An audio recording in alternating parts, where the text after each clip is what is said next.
Hi, my name's Talira. My parents stood in my kitchen, smiling, telling me they were selling the country farm my grandfather left me, so my brother could have a city apartment for his new wife. Like my life, my roots, my memories didn't matter. I didn't argue. But I sold it first. And when Dad broke in a week later, he had no idea who the buyer really was. Before we dive in, what time are you listening to this? And where are you? Drop a comment below. I want to know if you've ever been pushed to draw a line your own family swore you'd never cross. The morning started the way I like it best. Quiet, green, and slow. Dew clung to the grass like a second skin.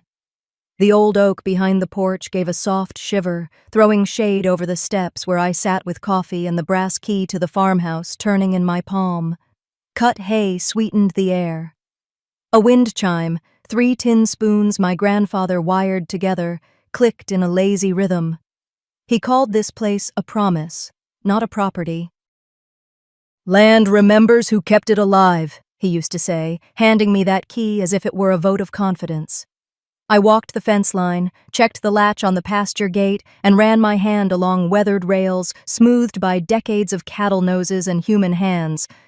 The house still wore its original paint in stubborn patches. Nothing fancy, everything earned. I was lining up my day, emails to farmers I consult for, a noon call about soil tests, when gravel popped on the driveway. The family pickup turned in like it owned the road. Dad took the wheel hard. Mom's hands folded tight in her lap. My brother swung out of the back seat in a crisp button-down he never wears outside a showroom. No call. No warning, just boots on my porch, the wind chime tagging each footstep. Dad didn't bother with hello. "We need to sell the farm," he said, like he was telling me to bring in groceries. "Your brother's wedding is in 6 weeks. He needs a place in Louisville." Orvin smiled like a man measuring curtains. "We found a condo near the stadium. Great light, parking too." I set my cup down so I wouldn't throw it. "Granddad left this to me. In writing, you both know that." "Family means sacrifice," Dad answered, jaw tight. "You don't have a husband, you don't have kids. What do you need all this for? Your brother's starting a family. That's where the home should go." Mom's eyes slid to mine and away again. Not a word, not even my name. The chime tapped the door frame, tap, tap, as if someone were trying to knock, but didn't dare. "This isn't a joint asset," I said. "It's my inheritance. The will is clear." Orvin laughed under his breath. "You've been sitting on this place like it's a trophy. Let it do some good." "It already does," I said. "It anchors me. It honors him." Dad lifted his chin, the way he does right before he makes a thing final. "We've talked to people. There's interest. Be cooperative, and it goes smoothly." My heartbeat thudded in my ears. "You talk to people? About selling what isn't yours?" Mom flinched. Dad didn't. "Don't make this ugly, Talira." It already felt ugly. A hot, pricking shame crawled up my neck, even though I'd done nothing wrong. I could feel my grandfather in every board of the porch, in every nail he pounded with those broad, steady hands. I could feel how quickly a family can strip a person out of her own life. Orvin drifted toward the barn like he'd been invited to tour it. I followed, because if I didn't, he'd open drawers and help himself. Inside, the air held the clean scent of straw and mineral oil. He traced a finger across my grandfather's workbench, then turned. "Just sign the papers," he said low. "Don't force Dad to do this the hard way." "The hard way?" I asked. "He can make things happen," Orvin said, casual as weather. "You know he can. There's no reason to drag your feet. You mean threaten me in my own house?" I stepped closer so he had to meet my eyes. "You're not going to bully me off my land." His smile thinned. "You call it your land. Grandma called it the family's. There's a difference." He tipped his head at the rafters. "Besides, it's not like you're here every week. Let it go to someone building something." I am building something, I said. It's called a life. He rolled a shoulder. Then be a team player. You can keep the old tractor if that helps you feel included. That one stung. Included, I repeated, and let the word sit there between us like a pile of nails. From the doorway, Dad's voice carried into the barn. We're not staying long. Bring your mother her purse. Orvin brushed past me, satisfied like he'd left a mark. Back on the porch, Dad pointed at the fields like an auctioneer. Appraisers say this whole stretch is worth more than you think. Timing is good. Don't drag this out. Say what you mean, Dad, I said. You've already made calls. You've treated this as done. He didn't deny it. Mom finally spoke, a whisper slipping past the rules of our house. It would keep peace, she said. You know how your father gets when things drag on. A cold piece of truth landed between my ribs. Keeping peace had always meant I gave way and the men got to feel right. Peace isn't the same as fairness, I said. Dad's jaw ticked. We'll give you till Friday to be reasonable. I let them leave. I didn't trust my voice not to crack, and I refused to give them the performance they were baiting me for. The truck's engine grumbled down the lane, and then it was just wind and birds and the distant hum of a mower 2 farms over. I stood in the kitchen where my grandmother taught me how to cut biscuits without twisting the cutter, because twisting makes them rise lopsided. I picked up the brass key and pressed it into my palm until it left a dent. When I opened my hand, the mark looked like a small moon. The chime on the porch drifted a few soft notes, and I could see my grandfather standing in the doorway, cap tilted back, a line of sun across his cheek. Land remembers who kept it alive, he'd told me the summer I turned 12, when he let me drive the old truck in the lower field. It remembers who tried to sell it, too. That memory hit like a hand on my shoulder, steadying, not pushing. My phone buzzed with a calendar reminder for a client call, for the normal life I've built off this land and the work it taught me to do. I silenced it and watched dust swim in a bright square of light on the kitchen floor. I knew what I was going to do. Not yell, not beg, not explain myself into exhaustion. I was going to draw a line and stand on my side of it. If they wanted a sale, they could try to sell smoke. This ground was not leaving my name without my hand lifting the pen. I hung the key back on its nail and locked the door. The chime tapped twice, as if to say, go on, but keeping the farm would mean burning every bridge I had left in my family. 2 mornings after that shouting match in the driveway, I was sitting at the kitchen table, nursing a cup of coffee gone lukewarm, when I noticed a shadow flicker across the porch. By the time I stood, the only thing left was a thick manila envelope tucked neatly under the door. My stomach tightened. Nobody slid good news under your door. I picked it up, felt the stiff weight of paper inside, and tore the flap open. Right at the top, formal lettering, Mr. Keating's law office. The words, Notice of Intended Sale, jumped off the page like they'd been written in red. It claimed that the family had reached an agreement to sell the property and that I had 10 days to vacate or sign my consent. For a moment, I just stood there, staring at the date, the legal jargon, the signature at the bottom. My pulse thudded in my ears. I'd grown up believing that a person's home was theirs until they chose otherwise. Now, my own blood was trying to scrub me out of the picture with a sheet of paper. I grabbed my phone and punched in Darvin's number before I could think. He picked up on the second ring. I got your little notice, I said, my voice sharper than I intended. We're doing what's best for the family, he replied, smooth as oil. Don't fight this, Talira. Just sign, take the offer, and move on. In the background, Orvin's voice floated through, dripping with smugness. Tell her she can keep the old tractor if she signs. Might make her feel better. My hand clenched around the phone. You think this is about a tractor? That land is mine as much as it is yours. Darvin sighed like I was a child having a tantrum.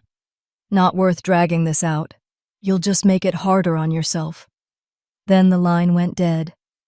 By noon, the walls of my kitchen felt too close. I took the keys from the hook, slid into the truck, and drove the dusty road into town. The air was thick with late summer heat, and every mile felt heavier than the last. Mr. Keating's office sat wedged between the hardware store and a barber that hadn't changed its sign since the 70s. He greeted me with the same polite smile he'd used at every church fundraiser. But when I sat down and laid the notice on his desk, that smile stayed fixed. "I'm acting in everyone's best interest here," he said, folding his hands. "It's a fair price. You could start fresh somewhere else." While he talked, his eyes kept drifting. Not to me, but to a file sitting on the corner of his desk. The label, in bold black letters, Orvin, Property Acquisition. My skin prickled. He wasn't some neutral third party. He'd already chosen his side. "Best interest," I repeated, standing. Funny how that always seems to mean whatever suits Orvin. The ride home was quieter than the one into town. No radio, no wind through the open window, just the steady hum of tires on gravel. Back at the farmhouse, I went straight to my grandfather's old desk. The wood was worn smooth where his hands used to rest. I unlocked the top drawer, pulled out a bundle of papers tied with fraying twine. Deeds, tax receipts, the will. I could almost hear Elias's voice. "Always know the worth of what's yours before you let anyone else touch it." As the sun dipped behind the barn, turning the fields gold, I sat there reading line after line, making sure I understood every clause, every signature. This was my ground to stand on, and I wasn't about to let them bulldoze it without a fight. By the time the crickets started their night chorus, I had a plan forming, not one I'd share with a soul under this roof. I picked up the phone and dialed a number I hadn't used in years. "Hey," I said when my old college friend in Louisville answered. "I need to sell something." Quietly, Paul set off a chain of events my family could never undo. 4 days later, I found myself in Louisville, slipping into a small cafe tucked on the corner of a busy downtown street. It was late afternoon, the kind of day where the air outside clung to you, but inside, the hum of quiet conversation and the hiss of the espresso machine felt almost calming. I'd arrived early on purpose, needing a moment to steady my thoughts before she came. Maxine Haller walked in right on time, still with that same quick, confident stride I remembered from college. She spotted me, gave a warm but assessing smile, and slid into the seat across from mine. "It's been a long time, Talira," she said, setting her bag down. "You look like someone with a lot on her mind." "You're not wrong," I replied, wrapping both hands around my coffee cup like it might keep me grounded. She wasted no time. "You said it's land in Rowan County." "Farm property?" Her voice was businesslike, but there was a spark of interest in her eyes. "Farm, plus the original house my grandfather built. It's been in my family for generations," I explained, careful to keep my tone even. "Good soil, creek access, barns still in decent shape. You'd have room for livestock if you wanted it." Maxine leaned back, considering. "I've been looking for a place to retire to in a few years, something away from the city, with history. But why are you offering it to me directly?" The question brought back a memory so fast it made me smile despite myself. Late nights in our old economics class, helping her untangle formulas and case studies when half the room had already written her off. She'd been one of the few people who treated me like I belonged there. "You remember that term paper you nearly failed?" I said quietly. She chuckled. "The one you basically saved for me." "I still owe you for that." "Well," I said, leaning in, "I'm calling in the favor. The property is mine under my grandfather's will, but my family is trying to force me into a sale that would hand it to my brother. I want you to buy it instead, quietly. No public listing, no announcements, not until the ink is dry." Her brow furrowed. "You're serious?" "As a heart attack," I said. "This way, I keep it out of their hands, and you get what you've been looking for." For a moment she was silent, weighing me with that sharp gaze. Then she reached into her bag, pulled out a slim folder, and set it on the table. I keep a few preliminary agreements with me. Comes with the job. I felt a rush of relief, and something sharper, when she uncapped her pen. She signed with a steady hand, then slid the page toward me. My own fingers trembled slightly as I slipped it into my folder, tucking it between other documents like it was something fragile and alive. "You've got yourself a deal," Maxine said. "But you'd better be ready for the fallout when they find out." "I've been ready for years," I answered, though my pulse betrayed me. We parted outside with a quick hug and a promise to keep in touch about the next steps. The late-day sun cast long shadows on the pavement as I started toward my truck. That's when I saw it, across the street, a pickup I recognized immediately. It belonged to one of Darvin's closest drinking buddies, the kind of man who never went anywhere without reporting back. He wasn't looking directly at me, just leaning on the hood like he had nowhere else to be. But I could feel the weight of being noticed. My steps quickened. I didn't break into a run, but I didn't stop until I was in the driver's seat with the doors locked. As I pulled into traffic, I checked the rear view. The pickup stayed where it was, but my gut told me this wasn't the last time I'd see it. That night I got a text from an unknown sender. "Nice try. We know what you're doing."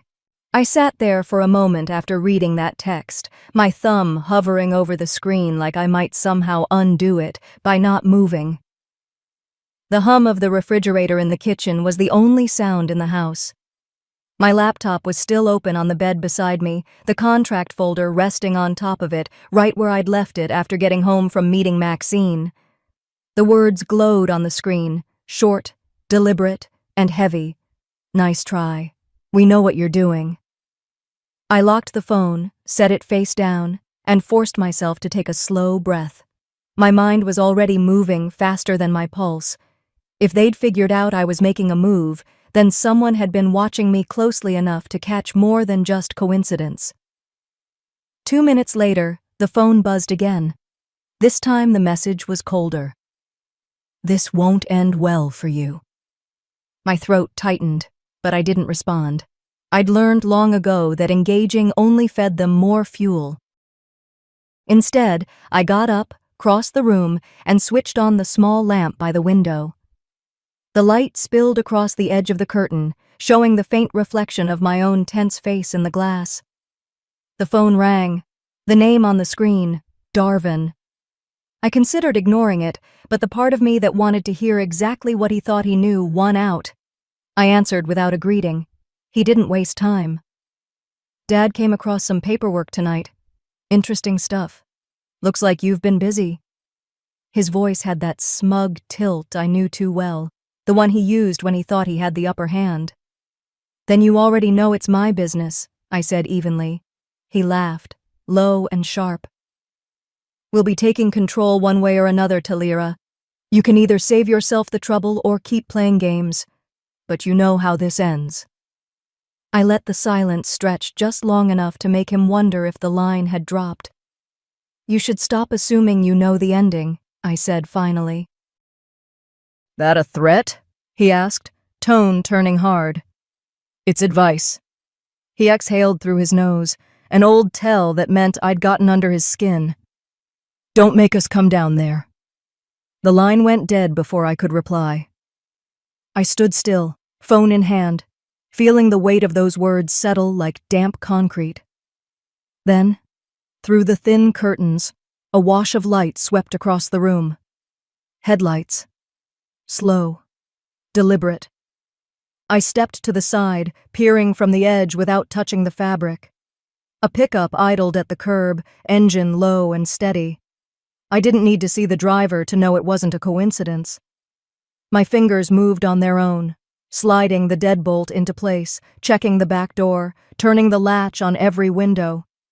I'd done it all 100 times before, but tonight every click sounded louder. Back in the bedroom, I pulled the folder from the nightstand drawer. The papers felt heavier than they should have. I carried them to the kitchen, opened the freezer, and slid the folder under the bag of frozen vegetables I kept for sprained wrists and stubborn migraines. It wasn't perfect, but it would buy me time if someone decided to get bold. Leaning against the counter, I whispered into the stillness, "You want to fight? Fine." The truck outside revved once, then pulled away slow enough for me to hear the crunch of its tires on the gravel at the edge of the street. I didn't sleep much that night. Every small sound, a branch brushing the siding, the clunk of the ice maker, felt magnified. I kept my shoes by the bed and my phone charging within reach. By the time the sky started to pale, my body was running on coffee and adrenaline. 6 a.m. The pounding on my door rattled the whole frame. I was still in my robe, hair pulled back in a loose tie, when I heard my mother's voice from the porch. "Talira, please, come to the community hall. Let's talk like family." Her tone was soft, almost pleading, but I could hear something rehearsed beneath it, like she'd been coached on what to say. My gut tightened. Still, I dressed quickly, grabbed my keys, and headed out. The morning air was cool and still. As I drove past the farm's fence line, the porch wind chime barely stirred, making a faint, tinny sound that pulled me straight back to childhood summers. It should have been comforting, but all it did was remind me how much had changed.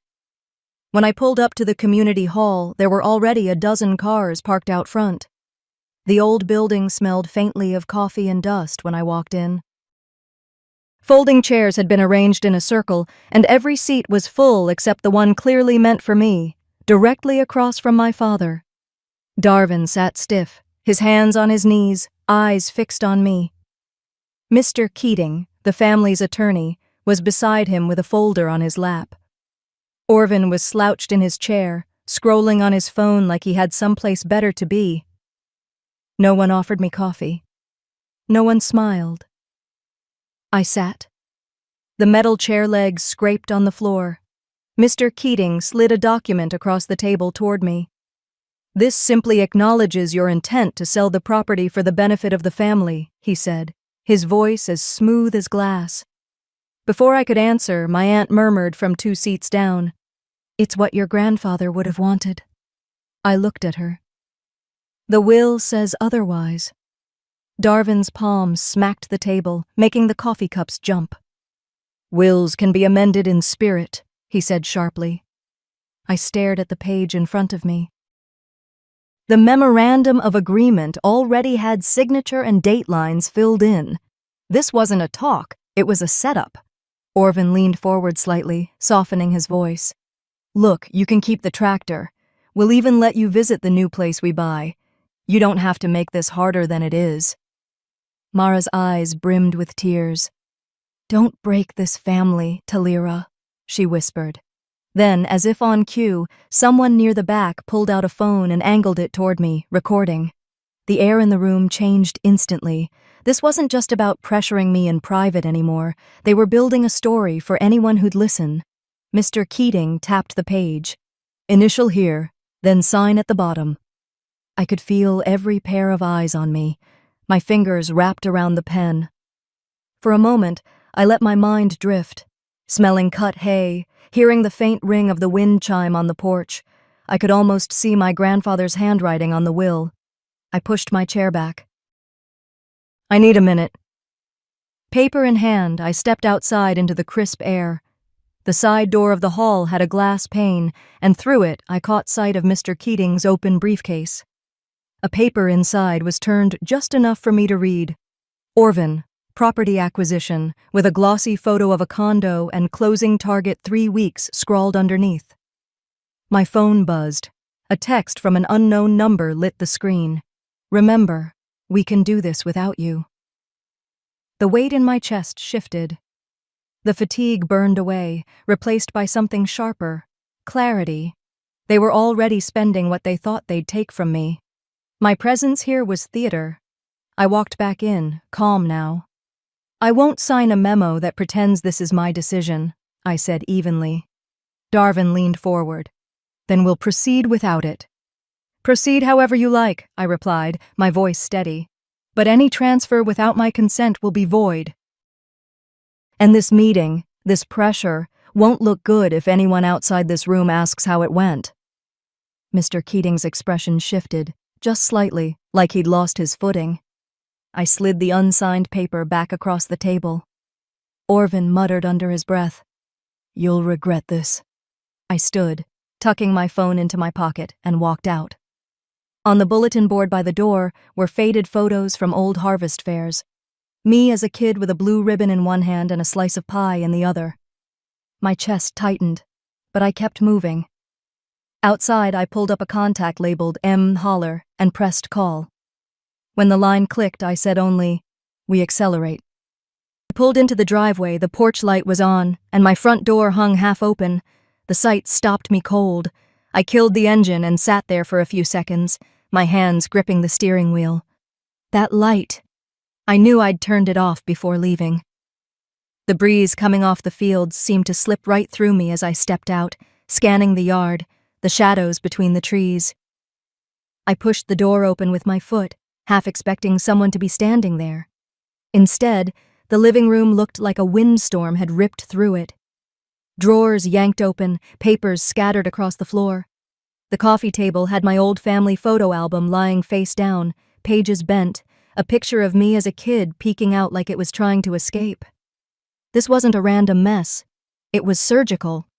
They hadn't touched the TV, my grandmother's silver frame, or even the cash jar I kept in the pantry. No, whoever had been here went for my desk. I stepped into the study, my shoes crunching over paper clips. The top drawer was wide open, my neatly filed folders tossed into piles like trash. My hand went straight to the back slot where I kept my copy of the will. Gone. Just an empty space where it should have been. But oddly, my grandfather's old leather ledger still sat there, along with the original farm survey maps. Untouched. Whoever did this knew exactly what they wanted. Then it hit me, a sharp, familiar scent in the air. That woodsy aftershave my father used since I was a teenager, the kind that lingered on his coats even in the dead of winter. I was still taking that in when a voice drifted from the hallway. "Oh, hi." I turned sharply. Romy, Orvin's fiancée. She strolled out holding a crumpled envelope like it was nothing. "I thought this was the electric bill," she said with a little shrug. I stared. "You don't live here," she smirked, leaning against the doorway. "Yet." "Orvin says I should get used to it." Her tone dripped with that faux sweet confidence people get when they think they're already holding the winning hand. I took a slow breath. "Put that down. Now." Instead of listening, she set the envelope on the desk like she was doing me a favor, then brushed past me toward the kitchen. That was it. I grabbed my phone and called the sheriff. 15 minutes later, Sheriff Lanning's cruiser pulled into the drive. He stepped out, hat low, the beam from his flashlight cutting across the mess. "Evenin' Talira," he said evenly, but his eyes slid toward Romy, who now sat at my kitchen table sipping from a glass of my water. My father wasn't here, but his shadow was all over the room. Romy was quick to jump in. "We were just helping Dad look for some property tax receipts. He was worried they'd been misplaced." The sheriff glanced at me, then back at her. "Family misunderstanding, maybe?" His voice was neutral, but the tilt of his head made it clear he'd already picked a side, and it wasn't mine. "Misunderstanding?" I said, my tone sharp enough to cut glass. "Breaking into my home and rifling through my legal files isn't a misunderstanding." Lanning's mouth tightened. "No signs of forced entry, and she says she was helping." I didn't bother arguing further. Pushing him would only get me more stonewalling, so instead, I leaned against the counter, let my voice go casual. "Well, I'll have to let the buyer know about this break-in. People get nervous about property deals when they hear the place isn't secure." The words hung in the air. Romy's smirk flickered, and even the sheriff looked at me like he wasn't sure if I was bluffing. I didn't blink. A minute later, Lanning told us all to cool off and walked Romy out. I locked the door the moment their taillights disappeared. Then I moved quickly. The flash drive with all my scanned documents, bank statements, legal copies, correspondence, went into a Ziploc bag, then into the flour tin in the back of the pantry. It wasn't foolproof, but it would buy me time. I sat at the kitchen table, typed out a quick text to M. Holler. Change of plan. Meet tomorrow before they try again. Before I could hit send, my phone buzzed. A new message lit the screen. Tomorrow's too late. The locks. My phone buzzed with a single line. Tomorrow's too late. I didn't sleep much after that. Every time I closed my eyes, I saw Romy in my kitchen, her smug smile hovering like she'd already picked out curtains for a place she didn't own. By the time the first faint light crept across the ceiling, I was already dressed, coffee in a travel mug, keys in hand. The roads were quiet that early on a Sunday. Just me, the fog, and the steady hum of tires on pavement. Highway 19 felt longer than usual, the white lines blurring in and out of the mist. I kept replaying that message in my mind, wondering who had sent it. The buyer? Someone close to him? Or was it meant to scare me into making a mistake? The diner sat just past the county line, the kind of place that never really sleeps. Inside, the air smelled of bacon and strong coffee, and the only sounds were the clink of plates and the low murmur of a couple truckers in the corner. Holler was already there, sitting in a back booth with a manila envelope resting on the table like it weighed 100 pounds. His eyes scanned the room before he gestured for me to sit. "No small talk today," he said, sliding the envelope across the table. "You should know who you're dealing with." I pulled it closer, the paper warm from his hands. Inside were photocopies, old articles, case filings, even a grainy headshot of a man in a dark suit. Holler tapped the photo. "Retired federal land commissioner. Name's Franklin Voss. Knows the law inside and out, especially rural property rights. Won't be bullied, not by your family, not by anyone." For a second, I felt something I hadn't in weeks. Relief. If this man was on my side, maybe the walls weren't closing in as fast as I thought. But the more I read, the heavier it got. This wasn't someone who took things lightly. Every case in his file was a fight to the bone. Holler leaned in. "He doesn't take kindly to intimidation. If they push, he'll push harder. But he stays out of sight unless there's no other choice. If he steps in himself, it's because he's ready to end it." The words should have been comforting. Instead, they sank into me like cold water. Because my family wasn't the type to back off. We finished our coffee in silence, the hum of the diner filling the gaps. When we stepped outside, the morning air felt heavier. Holler slowed, his gaze fixed on something across the parking lot. A silver sedan sat idling under the weak glow of a street lamp, tinted windows hiding whoever was inside. My stomach tightened. Holler's voice was low, almost flat. "They're not patient anymore." I followed his line of sight, and that's when I saw it. The small dent near the rear bumper. I knew that mark. Orvin had put it there last winter, backing into Dad's trailer. "They're tracking you," Holler said. We got into my car, and sure enough, the sedan eased out a moment after we did. No speeding, no swerving, just a steady shadow in the rear view. They kept on us for miles, right up until the courthouse sign came into view. Then, just like that, they turned off. I didn't need Holler to tell me why. The property records were public. All they had to do was walk in, give the clerk a name, and find out exactly who now held the deed. By the time I pulled back into my driveway, the fog had burned off, and the sun was bright enough to make everything look normal again. But normal was long gone. I set my bag on the table, opened my laptop, and started typing an email to Franklin Voss. My fingers hovered over the keys, the words sharp and deliberate. "It's time they see your face. On our terms." I sat there for a long moment, rereading it, weighing what it meant. Once I sent this, there'd be no turning back. Finally, I hit send, finally replied. It was only 4 words. Set the meeting. Public. By Thursday afternoon, I'd run through every possible outcome in my head. The courthouse's main hall wasn't just neutral ground. It was the one place in town where no one could raise their voice without it echoing into every corner. I got there early, parking on the far side of the square, and took a slow lap around the building. I noted every entrance, every exit, every bench where someone might linger just to overhear. Inside, the marble floors caught every step I took, each click of my shoes ricocheting off the high ceilings. Sunlight spilled through the tall, arched windows, making the air feel too bright, too exposed. My heart was steady, but I could feel the edge of anticipation sharpening each breath. I kept rehearsing the same phrases in my mind, short, controlled responses, nothing they could twist. I didn't have to wait long. From the far end of the hall, a tall man in a charcoal suit began walking toward me, early 70s, broad-shouldered, with that deliberate, unhurried pace of someone used to commanding a room.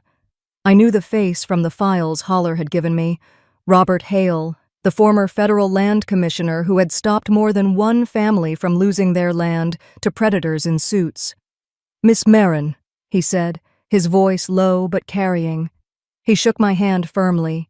"You did the right thing reaching out. Let's keep this straightforward." Relief settled over me like a weight shifting off my chest, but it came with a thin slice of pride. Having him here meant I wasn't standing alone anymore. The heavy glass doors swung open again, and in walked Orvin, followed by Darvin. They both slowed the second they saw Hale. Orvin's jaw tightened. Darvin's eyes darted between us before he blurted out, loud enough for a clerk to look up from her desk. "You tricked us!" I didn't move, didn't react, just let the words hang in the air while Hale stepped forward. "Gentlemen," he said, his tone even but carrying to every corner of the hall, "this sale is final. It's properly recorded and protected under state property laws. Any further interference will be treated as a violation, and I will personally see that it's prosecuted." I watched the color drain from Orvin's face. For a man who had spent his whole life controlling every conversation, he suddenly had nothing to say. Hale's gaze didn't waver. "You should be grateful your daughter kept this land out of the hands of developers. Most families aren't that lucky." The words hung there, heavier than anything I could have thrown at them myself. Across the hall, a few people waiting on benches began murmuring. Aunt Maris had slipped in quietly and was now standing behind me, arms crossed, her presence solid as stone. Orvin glanced at her, then back at me, but said nothing. Darvin shifted from foot to foot, his face tight, his mouth opening and closing like he couldn't decide if he was supposed to defend himself or lash out. I kept my hands folded in front of me, matching Hale's calm. This was the kind of silence I could live with, the kind that left them with nothing to twist. Eventually, Hale nodded to me and stepped toward the doors. "That's all we need to say here." We walked out into the bright afternoon light. I could feel eyes on our backs, the low hum of whispers following us onto the plaza. Darvin lingered behind, then caught up just as Hale moved toward his car. His voice was low but sharp. "This isn't over." I caught the twitch of his hand near his pocket, fingers brushing his phone like he was already sending a message, or recording mine. I met his stare for a long second, then turned away without a word. By the time I got back to my car, the plaza was emptying out. The courthouse doors closed with a muted thud behind me, and the air felt too still for what I knew was coming next. But when I got home, the back door was ajar, and muddy boot prints trailed straight to my desk. The door creaked as I stepped inside. My fingers tightened around my phone, the camera already rolling. The air was still, but every sound felt sharper. The hum of the fridge, the faint scrape of the door against the wall as it swung shut behind me. The trail of mud led straight past the hallway rug to my desk. I didn't need to guess whose boots had made it.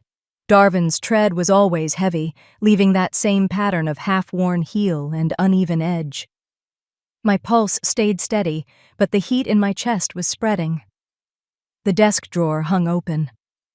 I didn't have to look twice to see the empty space where the envelope had been. The one with the notarized documents, my proof, my shield, was gone. I stepped closer, and a familiar scent drifted up, a warm, earthy sweetness, edged with smoke, my grandfather's old tobacco blend. Only one person still used it, Orvin. I closed the drawer slowly, the wood clicking back into place, then turned toward the kitchen. They were waiting. Orvin leaned against the counter, one hand on the envelope like it belonged to him, Darvin standing behind him with his arms crossed, jaw tight. "We can still undo this," Orvin said, his tone somewhere between a command and a plea. "The farm belongs to the family." "It does," I said evenly, stepping into the room. "And I'm the family who owns it now." Darvin's mouth twitched, like he was holding back a smirk. Orvin straightened, holding the envelope higher, as if showing it off gave him leverage. "You've made your point," he said. "But this land, it's history. It's ours." "It's mine," I corrected. "And I'm not here to argue history. I'm here to live on it, work it, and keep it from being stripped for profit. That's what you were about to do." Before he could reply, a sharp knock hit the doorframe. Sheriff Collins stood there, his hat tucked under one arm, his eyes moving from Orvin to Darvin to me. Behind him, Aunt Maris stood with her phone still in hand.